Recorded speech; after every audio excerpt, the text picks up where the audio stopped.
Morning, guys. Welcome back to Horsepower TV and live from the Kenworth Studios. Today seems to be story time.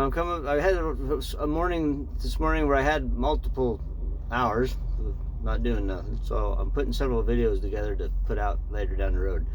I had a story today. I was just telling a story a little bit ago about construction. Now I got one about wind. As a cow truck, if you've done this for very long, you've experienced high winds. High winds are not our friend, okay? When that sign that you see over the freeway says lightweight, high cube vehicles, beware, stop, don't go, trust it. It knows what it's talking about. Because these trailers we pull, everybody goes, well, why does the wind bother them? They got holes in them. The wind would blow right through it. No, you're pulling a giant box kite, okay? So as you're going down the freeway and that wind hits you in the side and it fills your trailer full of air, and guess what? It will fly, okay? Trust me, it's been on two wheels before. It's a hairy situation. One day that a story I tell about that kind of thing, I'm sitting in Wyoming, and I need to go north to Belle Fourche for the next morning. So I got all day to get there. Sunday afternoon, it's I'm in Cheyenne. I'm gonna get Interstate 25, go north. Beautiful day outside. Colder than hell, but beautiful. I mean, there was not a cloud in the sky, and it felt like sitting there in the parking lot, the wind wasn't even blowing. Which in Wyoming, that's an amazing day. So I thought, you know what? I'm just gonna casually cruise on up, and take a nice drive through the Black Hills and just enjoy the scenery and look at things for a bit instead of going by at 80 miles an hour all the time. So I got my old 300-inch W900 at the time, my OA model, and so I get out on the freeway and I'm rolling along, and there is not a soul in sight. I mean, it is quiet. I think, God, this is a Sunday morning. Everybody must still be in church. I don't know. And that's what they all do around here. Nobody goes anywhere. It's too early for anybody to be up and doing anything yet. So I'm enjoying the fact I got the whole damn freeway to myself. I mean, I'm it. There's nothing out there. And I'm rolling along. Pretty soon I see one of those signs. I'm like, maybe that's why there ain't nobody out here. I'm a retard that doesn't realize the wind might be blowing up here. So, I don't know. Didn't feel that bad at the time, so I just keep trucking along.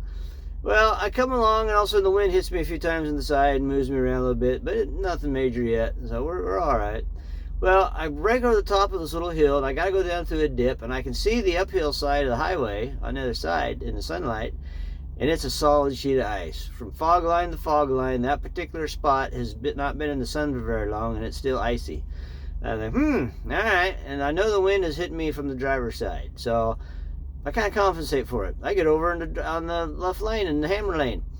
And I'm rolling along there, and I hit that sheet of ice. The trailer takes off, pulls the truck around, and I'm going at about a 45-degree angle at about 70 miles an hour. My front left steer tire is the only thing going in a straight line down the freeway, and it's right on the left fog line on the left lane.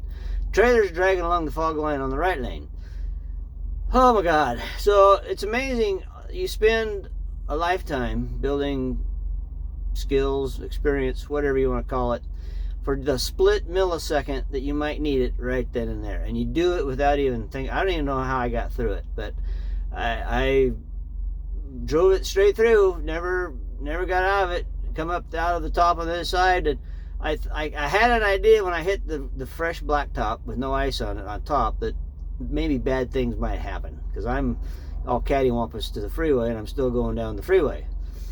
So the truck hits it first, obviously, and it squares right up. I mean, the Vassian jumps right around, and now the truck's going square, and the trailer's still cattywampus, but the truck's going square, so that's a good thing. Well, the trailer hits the dry spot, and it didn't just snap right back. It rocked up on the right-hand side, but fortunately, being at an angle with the tractor, it couldn't really flip things over. It was kind of like a big wedge. It just kind of tipped up or picked up a little bit and wedged itself into the fifth wheel, and then nothing.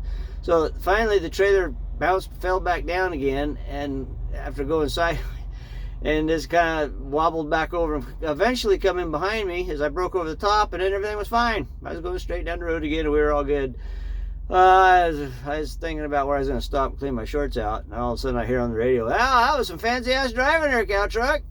And I look in my mirror, and there's a lowboy coming up behind me. He had a really tall load on that was tarped. He was my best buddy for the next hour and a half. He pulled up beside me and we just side by sided all the way down the freeway. And he was blocking the wind so the wind wouldn't blow me over no more. He was like a guardian angel that day. He's like, oh my God, that was sweet. He blocked the air from me and we could just roll right on down the highway at 70 miles an hour. Luckily he was taking the same, or I was taking the same off ramp that he was taking, and the rest of the day was good. But I'll tell you what, that was a millisecond of excitement there. Anyway. So I don't know if anybody else could kick out of that story, but I think about that all the time. It's like, oh my God, that ain't the only time I've been up on two wheels with the wind, but that was probably the only time I'd been that cattywampus, and it actually everything come out harmonious on the other end. That was a good thing. Not that I've ever blowed over. I've never done that. I have been on two wheels, but that was the most out of shape I've been and pulled her back, and that was a good thing. So anyway, hopefully you enjoy that story. So y'all be good. We'll catch you later. Bye.